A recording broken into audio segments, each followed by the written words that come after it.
Hi, and welcome to the next in our episode of If I Knew Then CEO Interviews. I am Jason Nazar, the host of this show, and very excited to have Dan Springer, the CEO of DocuSign, with us. Hey, Dan. Great to be here. When I think of companies that are products that I love and use that have made a huge difference in our business and personal life and really have kind of changed an entire industry, DocuSign's at the top of that list. And Dan is an example of an absolutely incredible serial CEO that has led and built amazing companies. Is at the forefront of thinking about corporations and giving back. And so I've just been really excited for this conversation here today. I think there is not a single person listening to this that doesn't already know DocuSign or is a user or a customer. But Dan, maybe in your own words to start, just let everybody know a little bit more about DocuSign. Absolutely. Well, most people know of DocuSign from the e-signature product, which of course is what really brought us to the dance. Now we're much broader. We're a company that, in addition to having the capability for people to send documents securely and have another party review and sign them, we now have what we call a broader agreement cloud.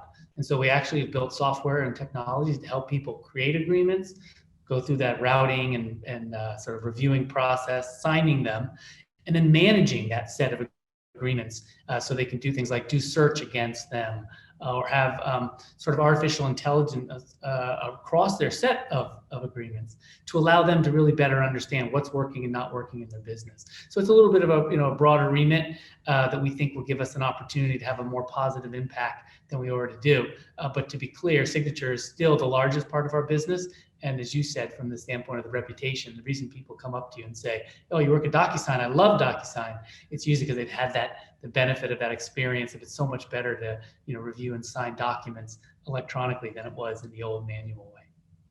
Yeah, and I went to law school. I started my last internet company there. Today I run Comparably, which is an employee review platform.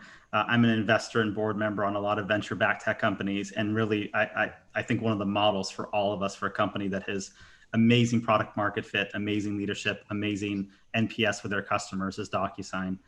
What I'd love to kind of do, because you have such an incredible background, is maybe just start off with a timeline of your career, and let's go through this in the 2 or 3 minutes, because it's just an incredible journey of so many different companies you led, and pretty early on in your career, you were in a leadership role in executive a lot faster than many of us would imagine we could be.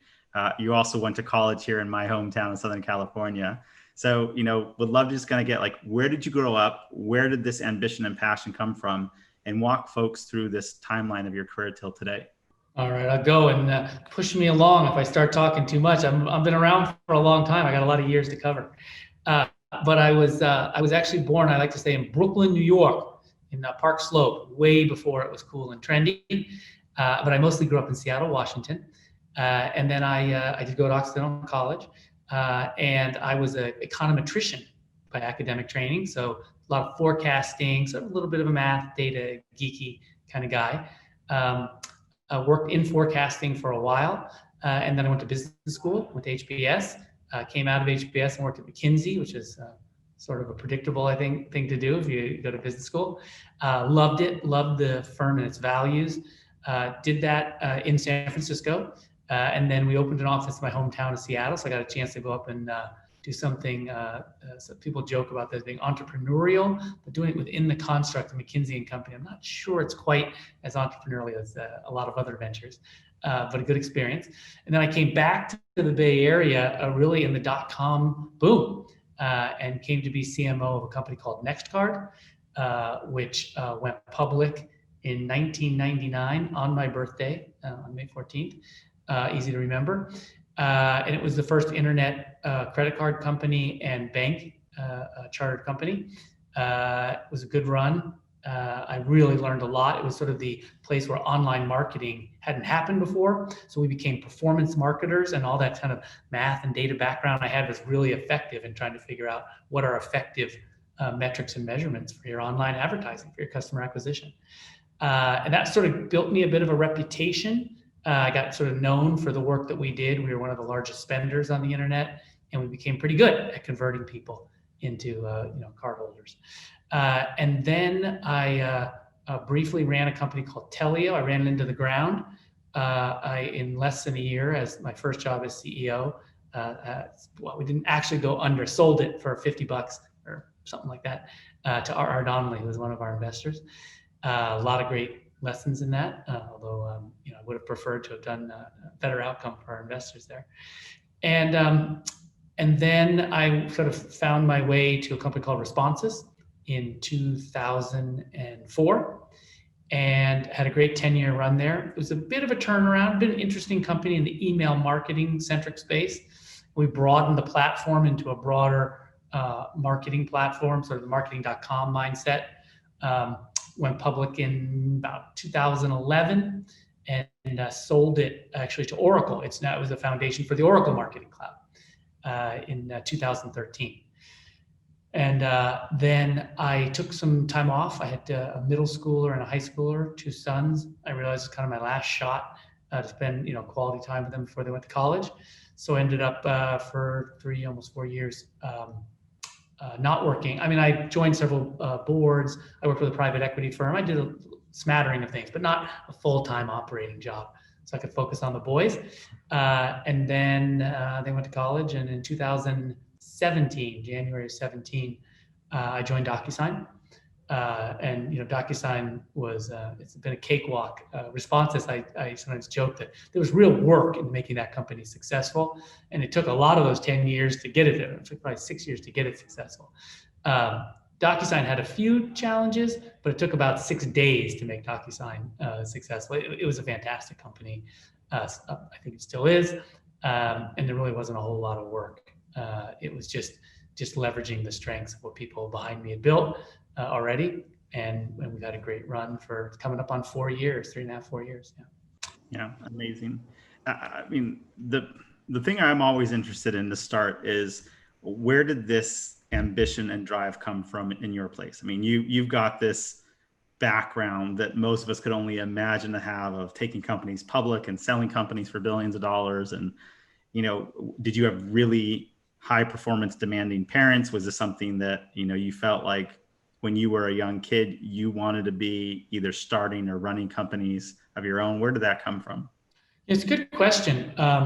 I'm competitive for sure. Played sports all through college and have always wanted to achieve. You do the kind of, psychology on yourself. It's always a little dangerous, but I grew up, comfortable, but in a single parent household in Seattle and not affluent by any stretch. But I did go to Lakeside High School, which is a famous school. Bill Gates went there. Paul Allen went there. Craig McCaw went there. It's just a weird coincidence, but it's a very strong independent school in Seattle.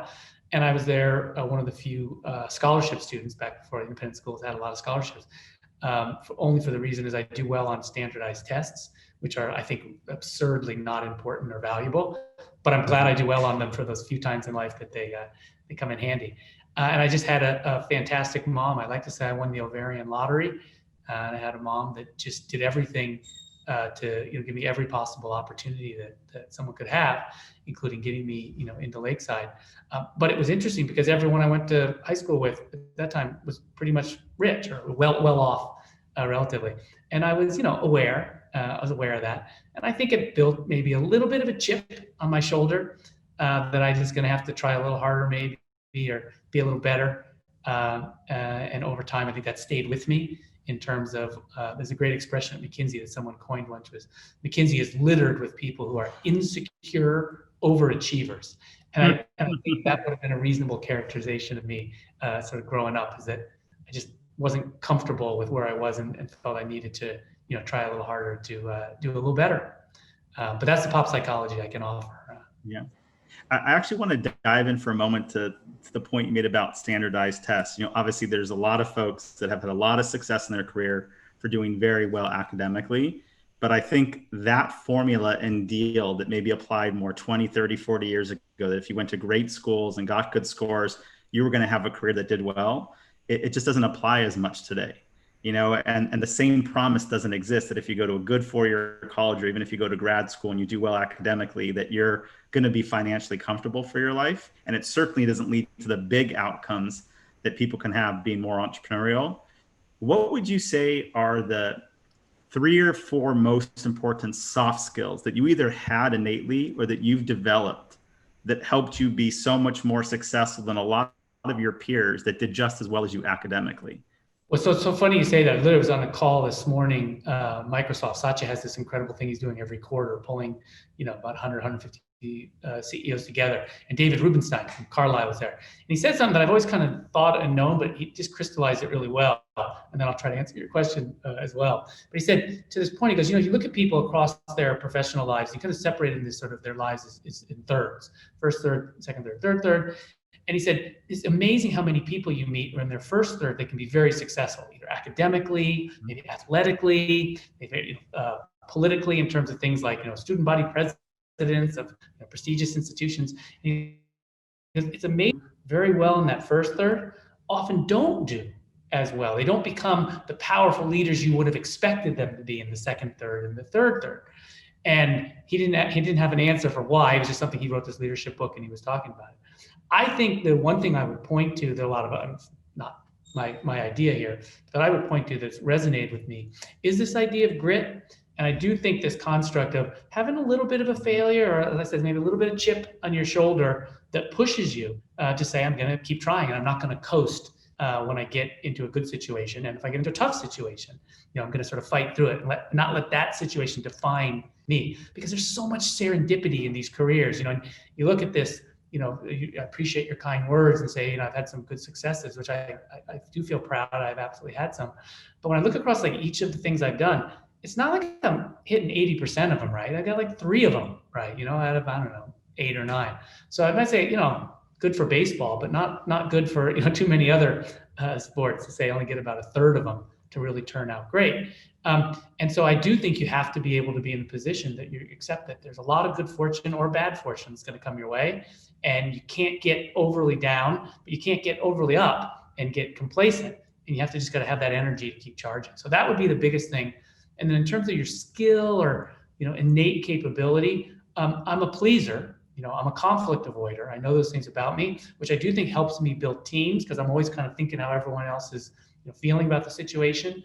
I think it has created situations where people have put me into leadership roles as the captain of my college soccer team and my college lacrosse team. And again, Occidental, small school, but it's just within those groups, presidents of the investment club there, things like that those kind of opportunities I think happened to me because I was trying to make everyone, work well together. And then the last one I'd say, absolutely not a natural trait for me and absolutely not something I had in the first third.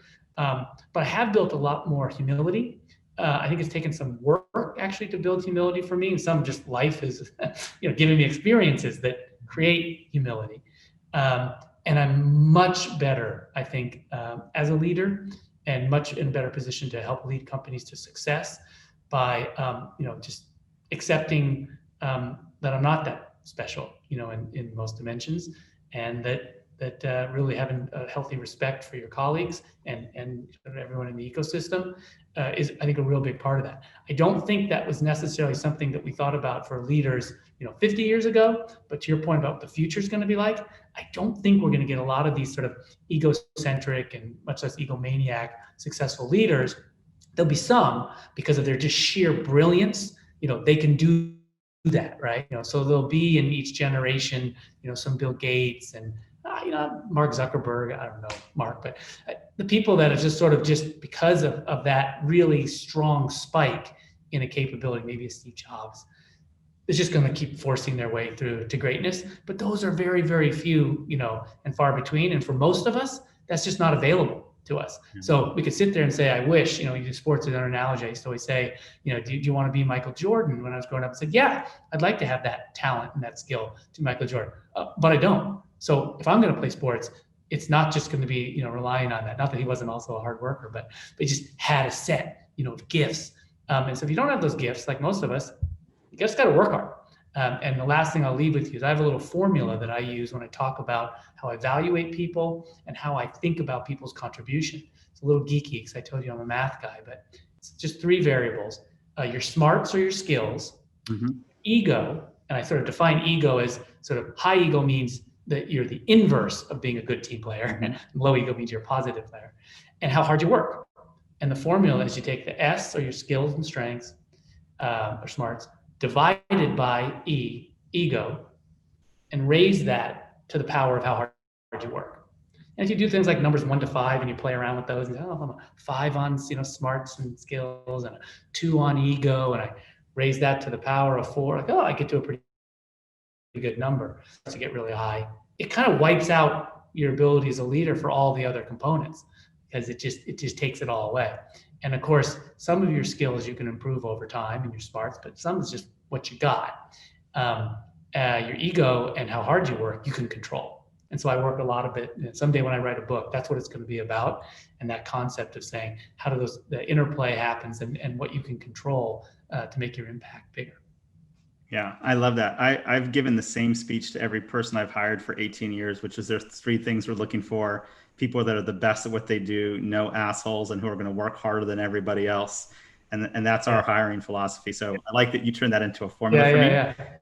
You also made me think that, often the entrepreneurs I try to invest in, I'm looking for people that have a bigger fear of failure than they do a desire for success. Because I think that that's what helps people get through the hard times. And it's probably people that are motivated by massive success to create world-changing outcomes. But a lot of, I think, that first journey of being a successful leader is really having a maybe even slightly unhealthy fear of failure and being motivated to go the extra mile. I really want to talk about, this chapter you took with your boys, which is so rare, because I don't know many people in your position that would be able to get off the treadmill with all the opportunities you had offered to you. What are the lessons that you try to teach your boys, wanted them to get good at outside of school and professional? What are the qualities that you tried to foster in them, and how do you feel like you were successful in doing that? Well, first off, it's so funny when people talk about the code of getting off the treadmill. One thing in the early days when people asked me about that time, I was sort of surprised, because it seemed to me like a particularly unusual decision. I just sold a company successfully, and back in 2013, $1.6 billion was a lot of money. Today, no one would get out of bed for it, but back in 13, that was like a pretty good outcome. We had a very high multiple on our revenue, and it felt really good. So I was kind of top of the game. I had just become a single parent with full-time responsibility for my 2 sons. So I was struggling, quite frankly, at the end of responses, trying to do both, trying to be a full-time dad and a full-time CEO of a public company. I'm not sure I was doing either of them as well as I would like. And so I just saw this opportunity to flip a bit and focus there. It seemed like the absolute obvious thing to do. I can't imagine someone in my situation would have done something differently. It also was one of the best decisions I ever made, not only personally, but professionally. I think it gave me the opportunity to come back and be a much better leader and general manager than I was before, because I think I just learned a ton during that experience. And the last piece that always comes up, and I'm not suggesting what's implied in your question, but people always say, like, you're on this career path, like, how can you let that happen and you miss the opportunity? And to women, they're sort of like, well, of course you would do that. In fact, why the heck weren't you taking care of your kids in the first place? It's sometimes implied in a lot of people's questions. So I started getting that question a lot about, as a guy, why would you do that? And it started annoying me after a while, which is interesting. It hasn't come up in interviews in the last 6 months or so. But I do think it's important to put in a plug here, which is, like, actually guys should do that more, and women should feel less pressure to do that, as we sort of try to think about in our society how we balance responsibilities on both sides. But I would tell you that the reason it wasn't difficult to get off the treadmills, most importantly, was I just felt good. I felt like I had, was in a comfortable place. So back to that idea of insecure overachiever, I felt like comfortable that I had hit a real nice achievement point. It made it easier to get off. It probably would have been harder for me to get off that treadmill if I was not sort of feeling that sense of success. And then in terms of the second half of your question around, the boys, I don't think I had a lot of things that I said I really want to, indoctrinate my children or teach them about, other than, there's just sort of 2 sides of being what I think is successful as a citizen, which is to have empathy, for other folks around you. And my kids are very privileged just because of, where they grew up. And I try to remind them, about their father not having maybe some of the same opportunities that they had. Although because of my mom, I ended up getting quite a few eventually, as my boys had, particularly around education. But the second thing was that they'll be happier in life to the extent they're helping others.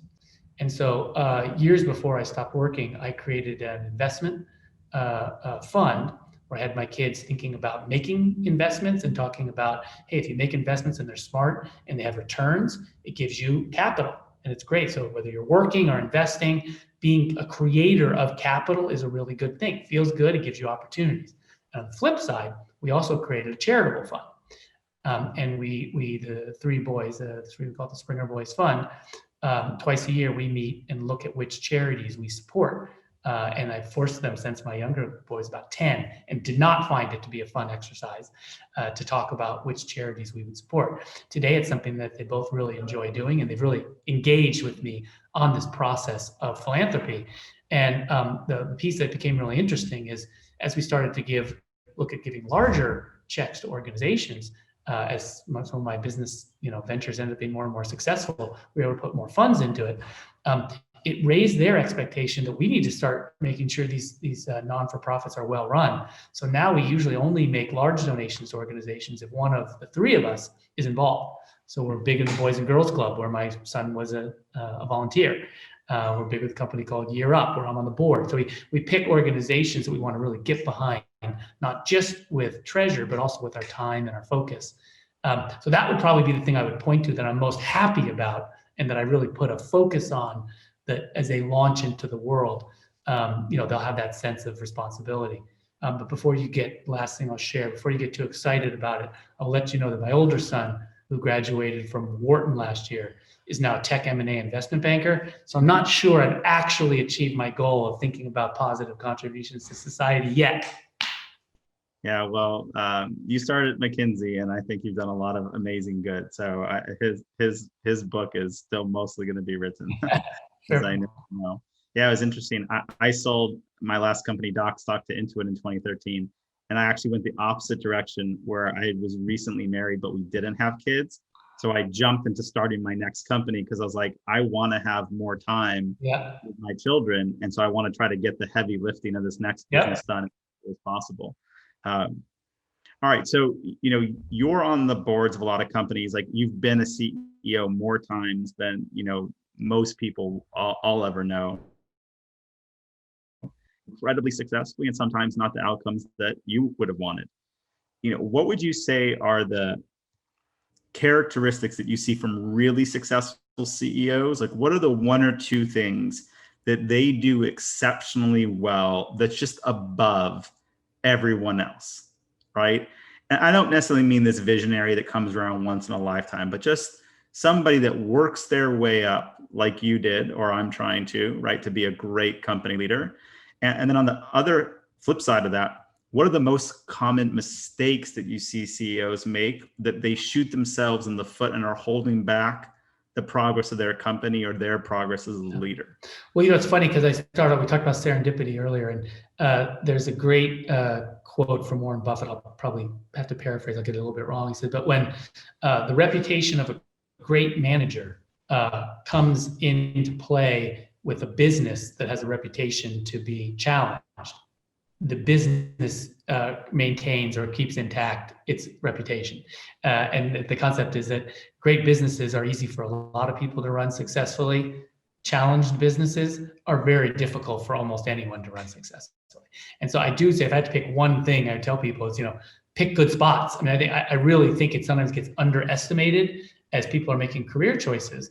But you want to be in the fast-moving water. You want to be in the attractive, sort of dynamic, market dynamic, having great product market fit, et cetera. So when you're starting something new, you're entrepreneurial. Of course, it's much harder because you're actually starting something where you don't have a business. But then that challenge comes to, am I understanding? Am I being smart about how the market's going to develop? And I really do see an opportunity that's exploitable. Then I think that's key. So I think that is absolutely the single most important thing you can do, more so than even honing your skills and capabilities, because it's just so hard to overcome, bad sort of market dynamics. But once you're whichever you've gone and you made your choice, and Now you have to think out how to optimize it. I would say that things, either from my own experience or watching others that people do well to be successful leaders. The first piece is around, a vision. And I don't necessarily mean a highfalutin vision. I just mean an articulation where people can say, this is what this company is about. I get what it's doing, I get where it's going, and I want to align with that opportunity. So people clearly understand what you're trying to do and why they should be excited. Sometimes that's about a product. Sometimes that's about a community. Sometimes it's about a market opportunity, but just that idea that people say, I understand that. And what people forget, I think, as leaders is you've said it 100 times, people can't even remember that you've said it. And you just have to be continual and consistent in your communication all the way up and down the organization so people understand this is what we're doing, this is our North Star, and they can align themselves so that their work is really focused on supporting that. And as an example, when we have new employees come at DocuSign, we've added 1,000 employees that we've never met since the pandemic has started. But I meet with them all virtually, and we have a thing called Discovering DocuSign. And when I talk to those employees at the end of their 2-day Discovering DocuSign session, one of the things I say to them all, I said, hey, when you go back to work, I take them through our goals and our values, and here's the things they should be focused on to drive success. We have 4 key goals. It's not simple: product innovation, customer success, making this the best place our employees have ever worked. And if we do all those 3 right, we'll have good financial outcomes. And so I walk them through those. And then I say at the end, I said, if you go back to work and you're not sure how your job is aligning with at least one, and hopefully a couple of those core 4 goals, call me, shoot me an email. I will personally sit with you and make sure we figure out how your job aligns to those. What's always so surprising is how few employees take you up on that. And you genuinely mean that, right? But it's well less than 10%. I do get, the good news is that even though people, I think they probably feel embarrassed to say, I don't know what my job's supposed to do, how it's going to line up with those. But I do get a reasonable number of people who then connect and say, hey, it was great to hear you chat, and I have a different question for you or something, to create some opportunity to have, we have 5,000 employees, so it's got to be a little bit sensitive to the time, but most people don't take advantage of the opportunity. Same before COVID, I used to tell every employee, if you're visiting, San Francisco, where my office is, come by and introduce yourself. And people would say, how can you tell everyone to come by and introduce themselves? I go, well, very few people do. And it's great when they do. I love it when they do, but it doesn't take up my day. Not enough people follow up on those offers, but they appreciate that you extended the offer. So I would say that that's the first piece of the vision. Second thing is, we talked about the whole SEW, thinking about your skills and your ego and how hard you work. I do think that's true for CEOs, right? You have to constantly be trying to improve, on your skill sets. You really have to hold your ego in check and be focused on building a great team, not doing everything for your own ego. And then work hard is a big part of success and staying on top of it. But I would say that specifically in the general manager, CEO, general manager, to me, I use them more or less the same. I mean, general manager of a private company is a lot like, or a private entity is a lot like the CEO of a private company, because you don't have the kind of the Wall Street aspects. But for me, on top of this concept of being the clarity of the vision, it is really taking an interest in making employees successful. And if people feel like you are there and you are making a priority their success, it's amazing how they want to get behind you. And that was one of the biggest lessons I learned when I took the time off with my kids, was that one of the important goals is explaining, when you're trying to make progress with your children, is that you're on their side of the table and you're not sort of coming at them in a parental way where you're trying to get them to do something else. And a lot of times when you don't realize it, but that you think you're being really slick and trying to get people to do things, but they see through that and they see that you're just manipulating. And it's not inspiring to be manipulated. People don't like to be manipulated. Even if it's, positive carrots that you're thinking of, incentives to do stuff, you still sort of feel like it's against your free will. And it's much better if you can hone the ability to say, I'm actually going to figure out how my actions can be around driving your success. The reason I came back to DocuSign, or came back to an operating role, was for me realizing that's what I missed. So doing, investing or doing advising companies, that's fine. Actually, I love the intellectual aspect of it. But I really felt I missed the concept of helping develop people's careers, which is a lot like what a parent's about. You're helping develop these young people, to be citizens of the world. And it's super rewarding when you see that growth. And so that's what pulled me back into a company. So that's what I'd say on the positive. On the negative side, the two things when I see someone implode is, one, you get outgrown, the company outgrows you. It's actually a huge sign of success, but it's so hard for all of us, including me, to sometimes realize that the company or some component of it has passed me by, and I either need to get out of the way or figure out a way to bring in capabilities such that the combination of my skills and those capabilities can get us over this hurdle to the next level. And self-knowledge is it's hard for all of us. I think it's particularly hard for people in leadership positions, because you had a lot of people who are kind of, blowing smoke a lot at you and telling you that things are great, and you start believing the press releases a little bit too much, and it's hard to keep that in check. And so I think, is probably the biggest, tough thing.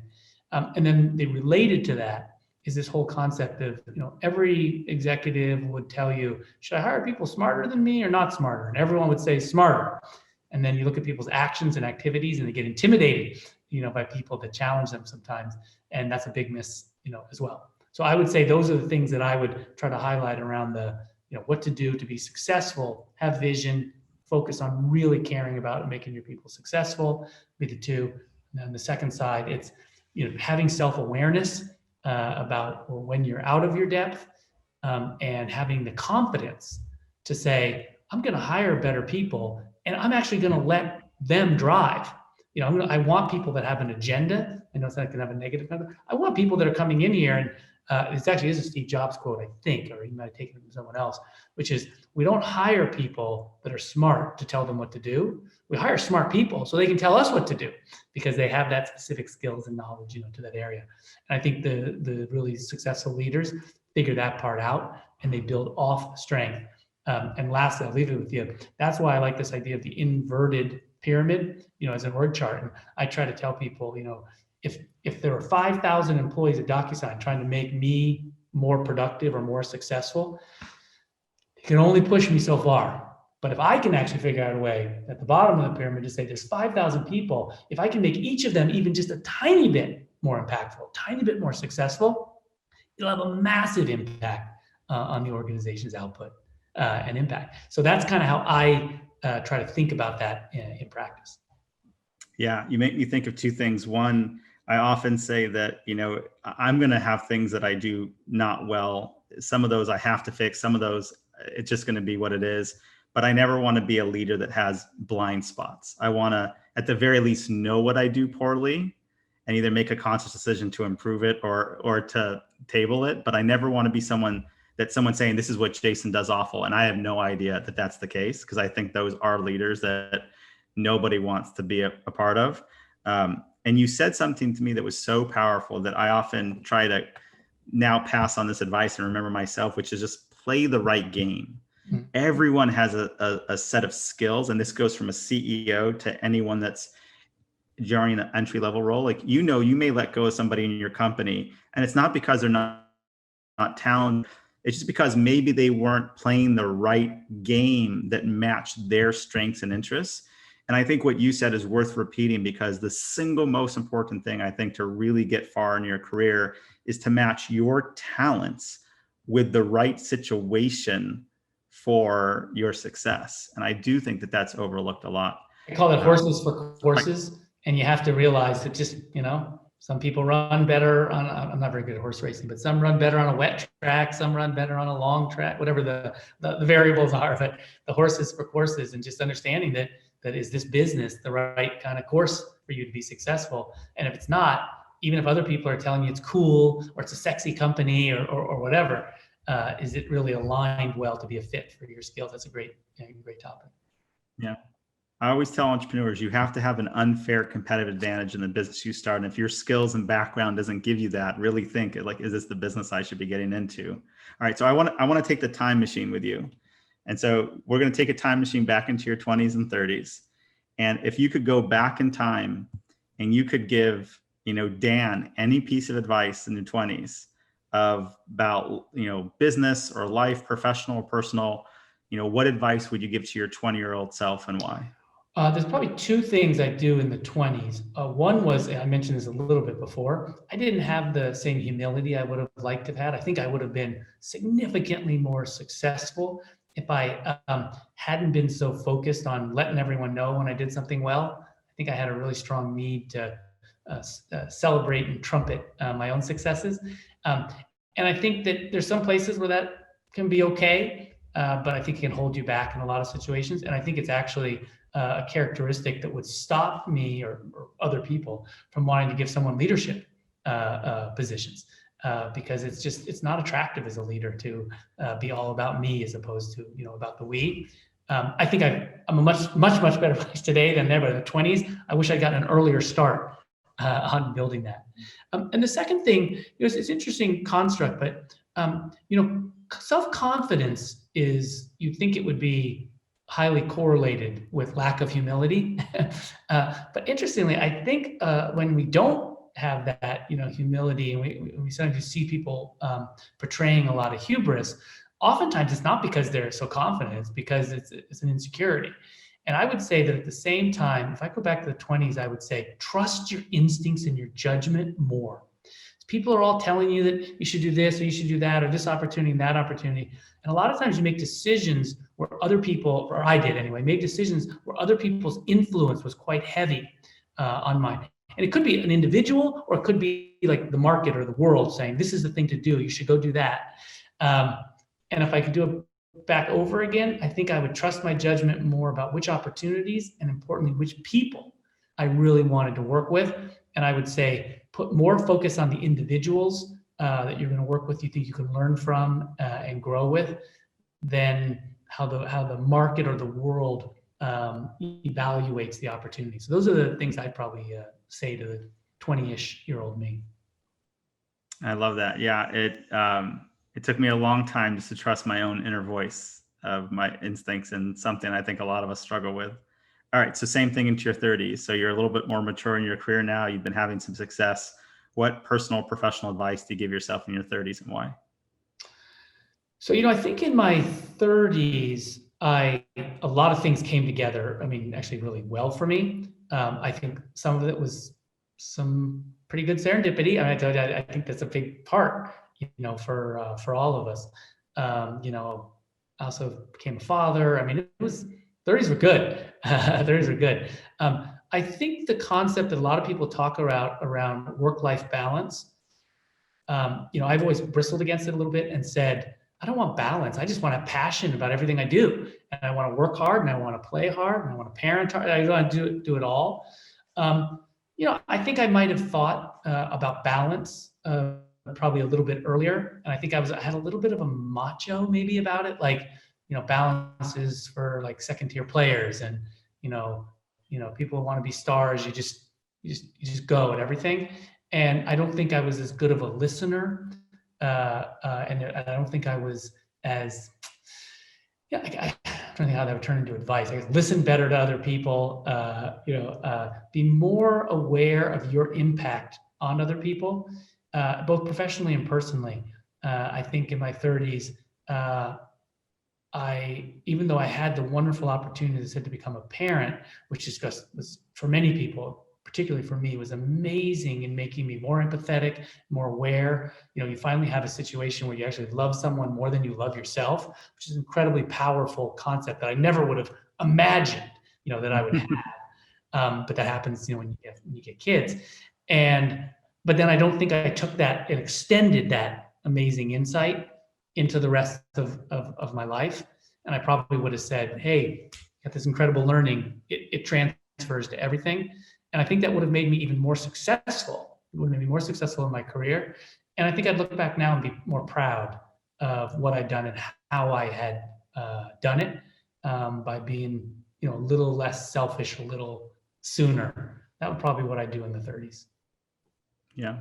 I can tell you just hit on something for me that I still struggle a lot with. I think I prided myself in my career as that person that was always going to work extra hard. And in our last startup, we literally, and started in 2007, and the team as a whole would work 12-hour days. It was pretty common to see us on a Friday still at the office at 9:30, 10 o'clock at night. And obviously a different time, a different world. We work at a much different pace at our company today at Comparably, although I think most people would tell you they feel like they work harder at Comparably than anywhere else. Yeah. And I'm going to ask this question to me. I think I still struggle with knowing when to lean in on the, like, hey, we got to be this company that goes the extra mile, versus knowing when to say, hey, we got to slow down and just let people work at a pace and a rhythm that is going to be good for them. And I don't think I've found that right dial yet. And the difference is, we're still a company that's growing and trying to break out of the pack. We're not at the size and scale of a company that, has a lot, more market share. So would love to get your perspective on how you think about those issues. Well, it's interesting. I do think, as I told you, I kind of have this little bit of an old school, perspective of, yeah, the person that works harder is going to win more. And I think companies that figure out, how to motivate their, team to work harder are going to win. But I think there's a couple nuances that I'd suggest there. And one of them is, hard work can sometimes be, inappropriately connected to things like working more hours. And a lot of times it's about discipline. And it's also about knowing when those extra hours are needed and when they're not. And I think that one of the things that's so interesting about, COVID and putting so many people in a work from home situation for the first time, where you actually have a lot more flexibility.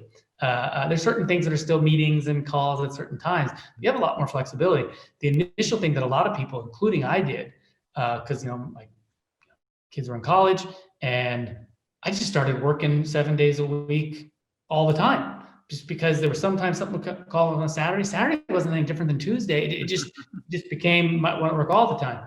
And then people started burning out, and I think what I learned from that was that you have to have the discipline to know when the hours are needed and when they're not. And some of that is around being smarter, but a lot of it, I just think it is really about, it's not about being so smart, but it's about having that rigor to go through and say, where am I spending my time?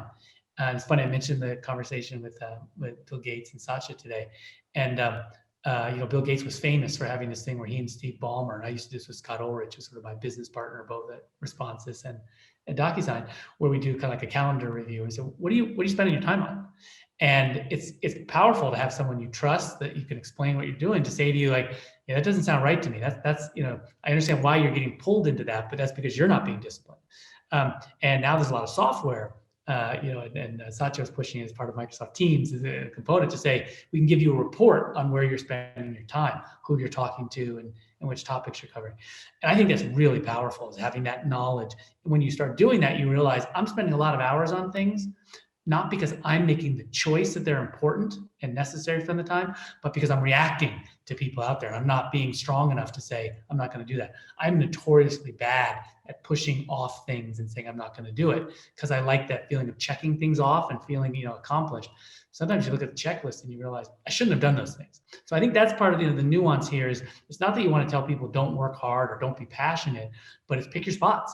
And when you need to show up and deliver, you need to show up and deliver. And if you can sneak away and not, and spend time playing with your kids, do it.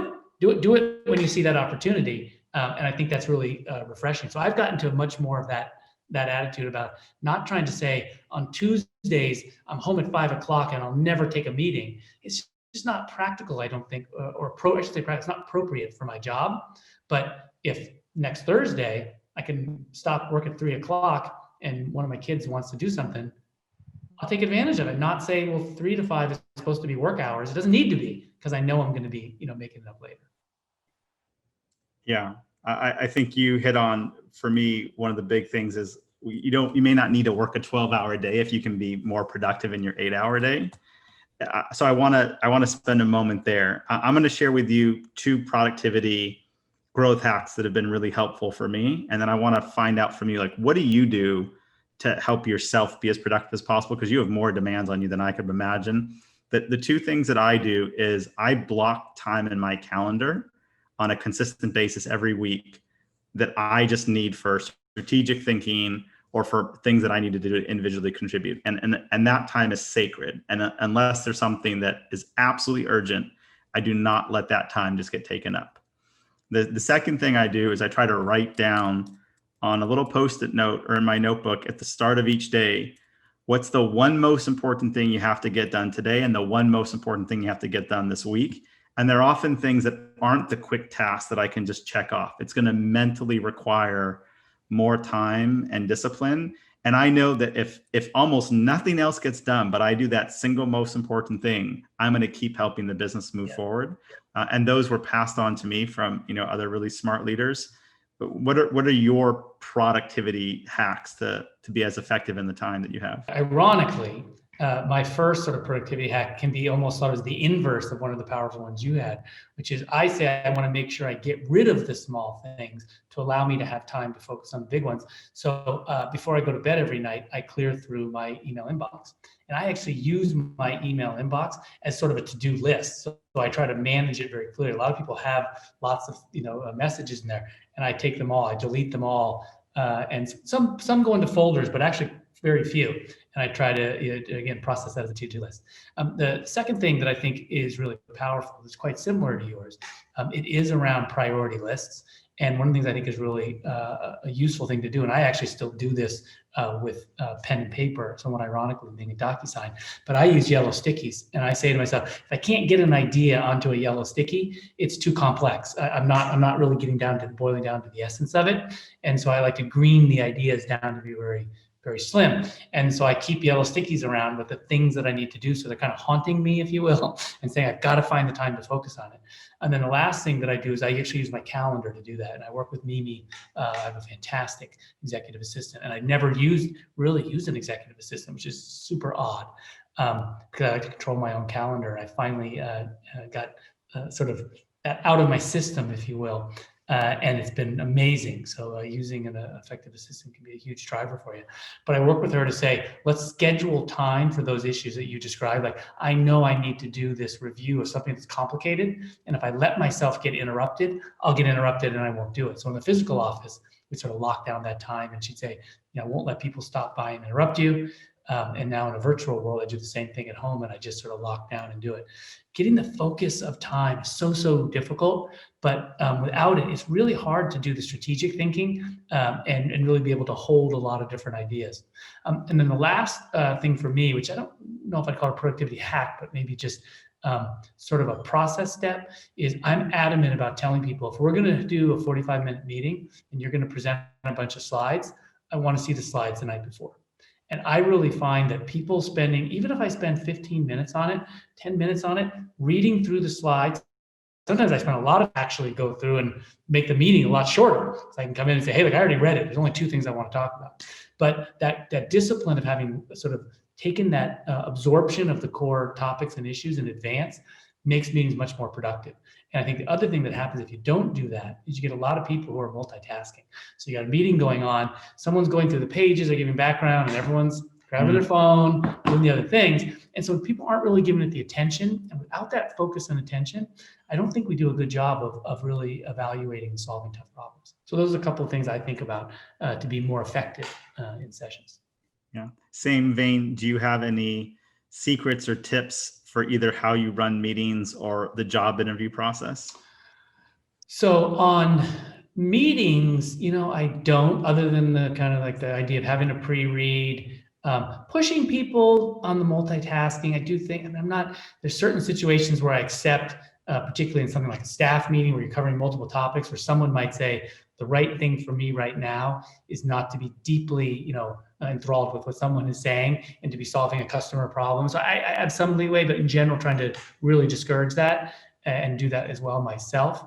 And then the other piece that I would say in terms of thinking about interviews is I try to put people in a situation to get them to not feel that they're in an interview, but be having a conversation. Because in the end of the day, most of the stuff like on the resumes and coming back and say, how'd you do this or did you do that? And sort of that sort of almost inspection side, it rarely changes my view from what I thought about reading someone's resume. And what I'm thinking much more is sort of, how are they going to sort of fit in, at DocuSign? What unique perspectives do they have that might not show up in a sort of a job qualification list? That would just be like a value added. We don't think that way around here. That would be fantastic. And so I try to have more conversations as opposed to feeling like, tell me how you did this, tell me how you did that. And then the other thing is I ask people oftentimes to comment on how other people would comment on them. And it does two things. One, I think sometimes you get interesting insights. And by the way, some of the best insight is when someone says, everyone would say, I'm great. My only fault is I work too hard or I give too much or something like that. Okay, great. This person does not have a lot of self-knowledge, right? But the powerful thing is you actually get people where you see them thinking, and you see them thinking and engaging, and then you actually understand what it would be like to work with someone. So I like doing that a lot. And it's a little funny. I don't do it anymore, but consulting from McKinsey, you do a lot of case interviews where you say, I want to ask you to try to solve a problem that you never would have thought about. There's no reason to have any expertise to get you out of your game of expertise, just thinking about, problem solving. And it's super powerful. Sometimes with more senior roles, I think people would feel now like sort of insulted, like, you can't ask me that. I'm not a, first year coming into this role. But I do like those ways to get people out of their zone and into how they're going to be when you work with them, in a more relaxed, but also flexible, thinking environment. Yeah. So one of the things that you've been at the forefront of leading a charge on is the way that we think of the model of the corporation itself.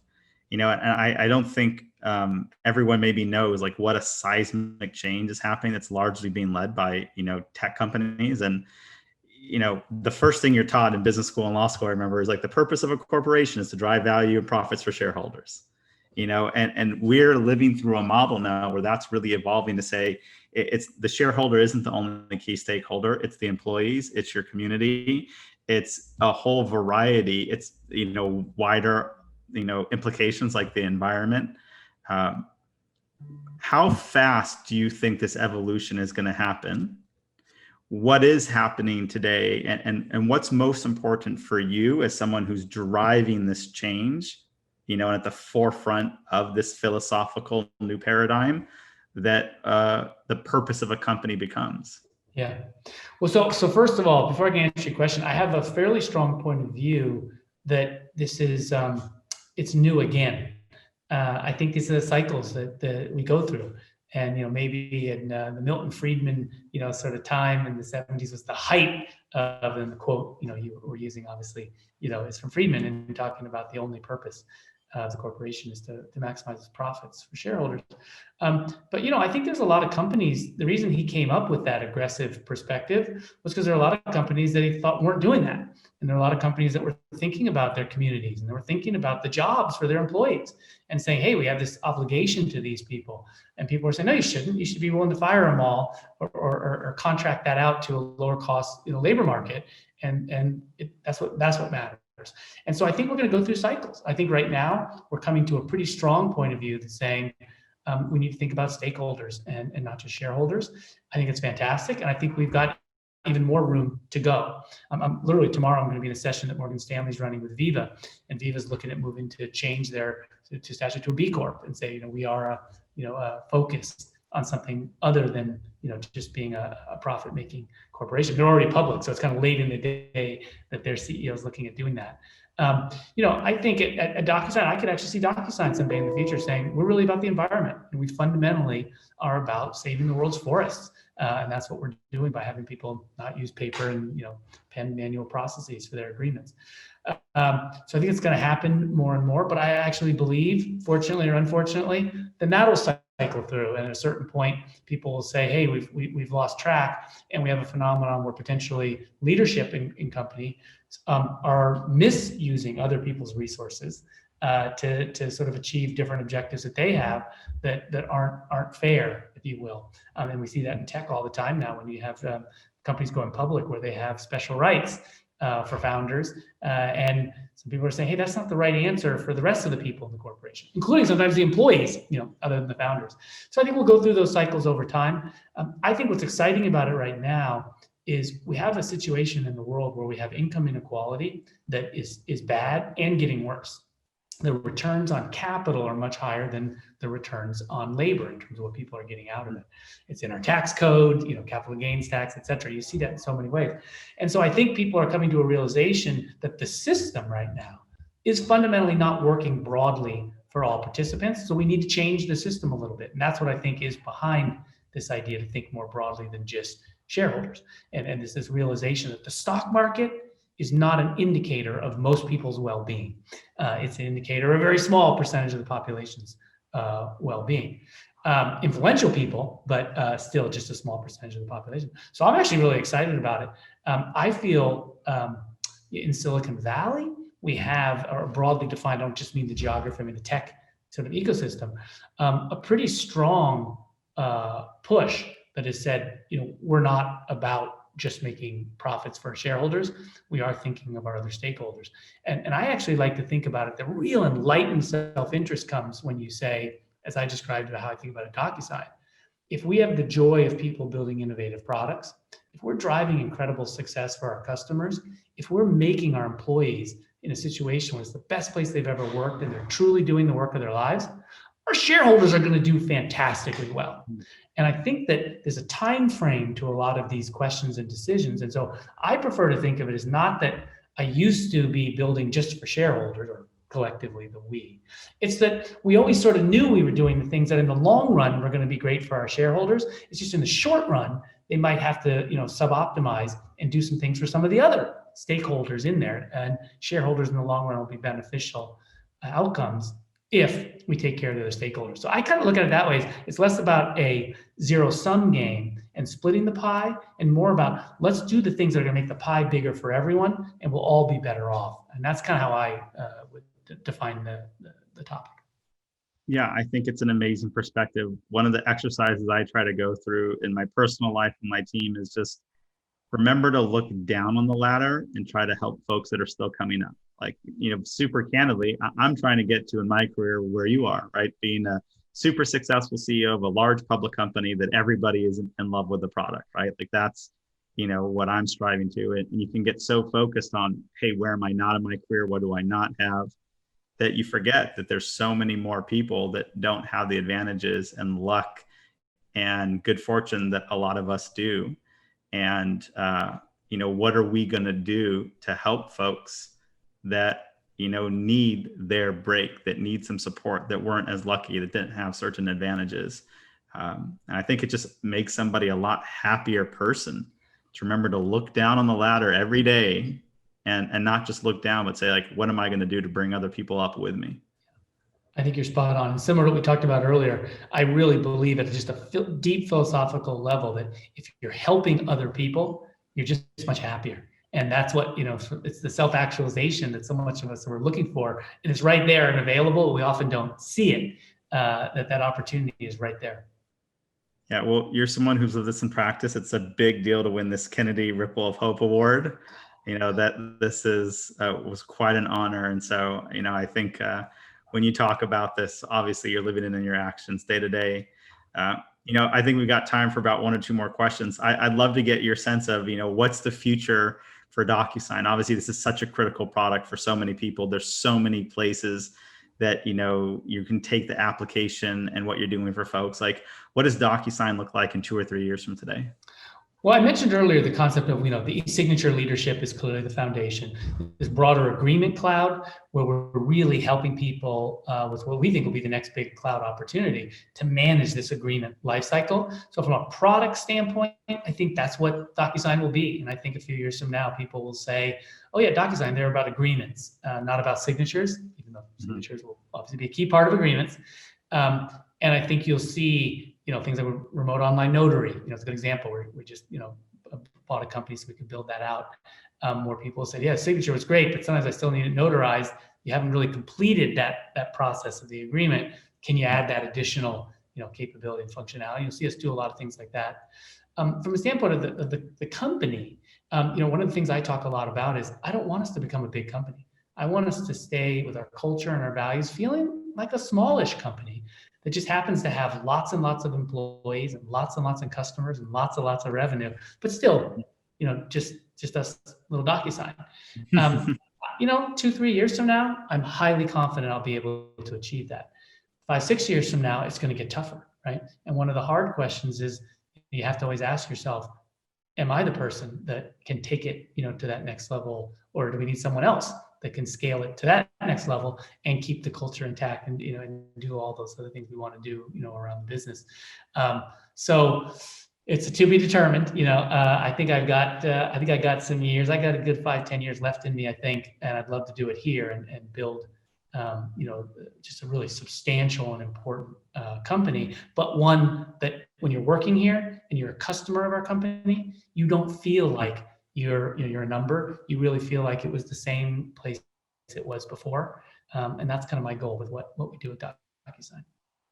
Yeah, well, you've got an amazing track record of that. Maybe last thing I'll touch on is I'd love to get your perspective of what that IPO process was like. Obviously today, there's lots of pathways to liquidity, not just staying in private markets longer, but whether it's a SPAC or companies doing direct listings, you had, if somebody invested in DocuSign at $27, I think when you IPO'd, and they've held to today, like it's one of the most amazing returns over a 3-year run.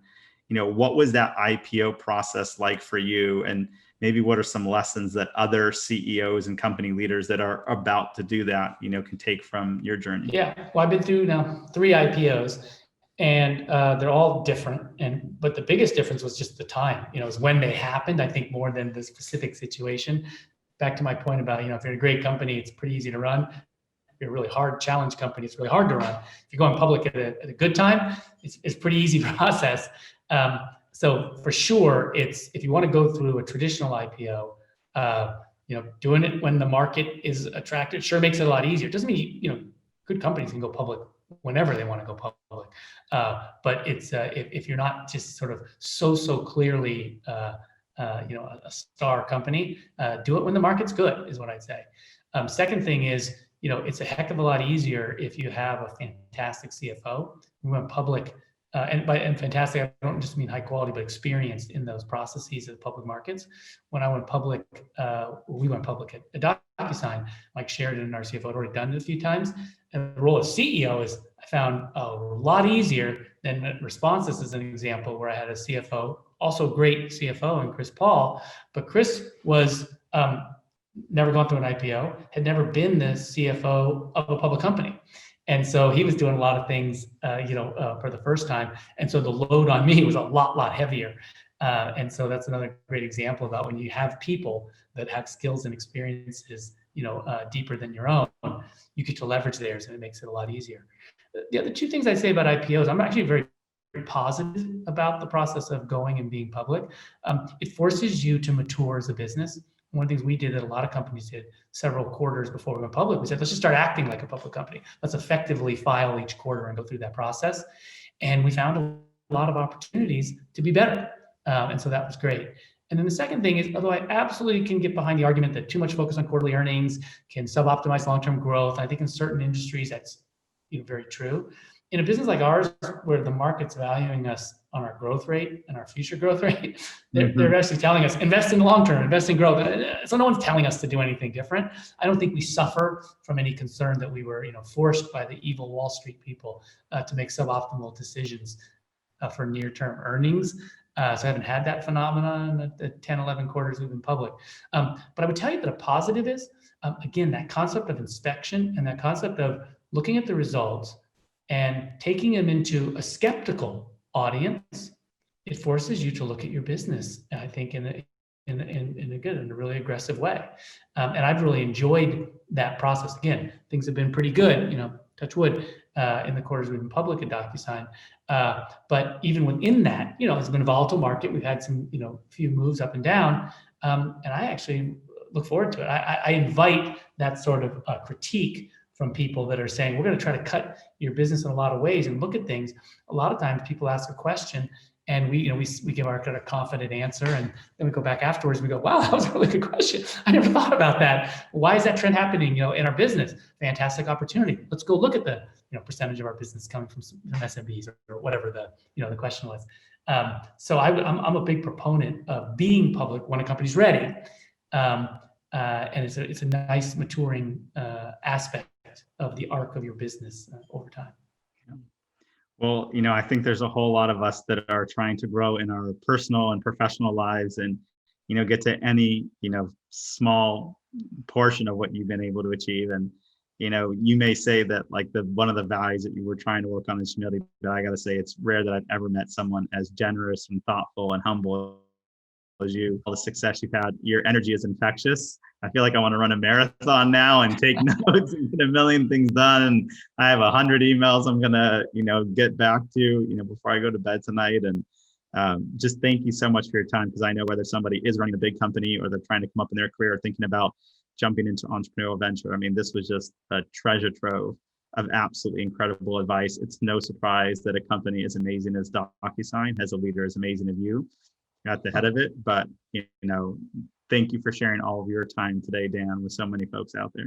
I appreciate your kind words, Jason. Actually, to your point about going out and running out and doing a whole bunch of things, I'll leave with one last thought. I don't know if you're familiar with Pledge 1%, but I'm on the board of Pledge 1%, and DocuSign's a Pledge 1% company where we put 1% of our equity, into charitable causes, and created a nonprofit foundation, DocuSign Impact.